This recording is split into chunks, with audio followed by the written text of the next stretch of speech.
A family finds sustainable living starts at the kitchen door by planning weekly meals, batch cooking, and composting scraps. They share tweaks like rinsing recyclables properly and choosing reusable containers, turning small choices into steady savings. A nearby cafe demonstrates a local repair club mending clothes and reusing instead of buying new.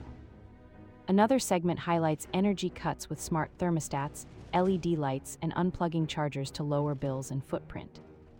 Viewers are urged to start small today, track wins, and share encouragement as tiny everyday changes build a greener community.